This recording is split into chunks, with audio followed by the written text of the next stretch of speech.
হজের 10 দিনের ফজিলত আমাদের সবাইকে মনে করে দেওয়া লাগবে। ঠিক আছে, অনলাইন অফলাইনে সবাই প্রচার করবেন। এই 10 দিন নেক আমলের জন্য একটা উৎসবের উপহার আল্লাহর পক্ষ থেকে। এই 10টা দিন যেন আমরা আল্লাহর পক্ষ থেকে এই উপহারকে কাজে লাগাই, বেশি বেশি নেক আমল করি, পরকালকে গুছিয়ে নেই। তারপর ইনশাআল্লাহ আল্লাহ পাক এরকম কিছু অকেশন সৃষ্টি করে দিয়েছে, এমন কিছু উৎসব আল্লাহ পাক সৃষ্টি করে দিয়েছেন যেখানে মানুষ আমল গুছিয়ে আবারও আল্লাহর পথে ফিরে আসতে পারে। আমার কথা কি বোঝা যাচ্ছে? ঠিক এরকমই একটা উৎসব হচ্ছে, একটা অকেশন হচ্ছে আমলের উৎসব, সেটা হলো এই জিলহজ মাসের প্রথম 10 দিন।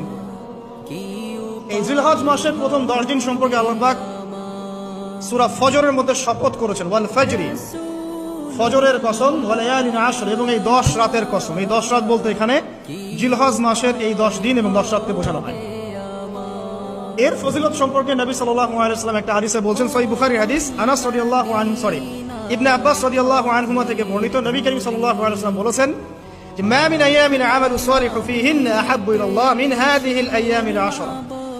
আল্লাহ পাকের কাছে এই 10 দিন অর্থাৎ জিলহজ মাসের প্রথম 10 দিনের নেক আমল যত বেশি প্রিয়, আল্লাহর কাছে জিলহজ মাসের প্রথম 10 দিনের নেক আমল যত বেশি প্রিয়, অন্য কোনো আমল এত বেশি প্রিয় না।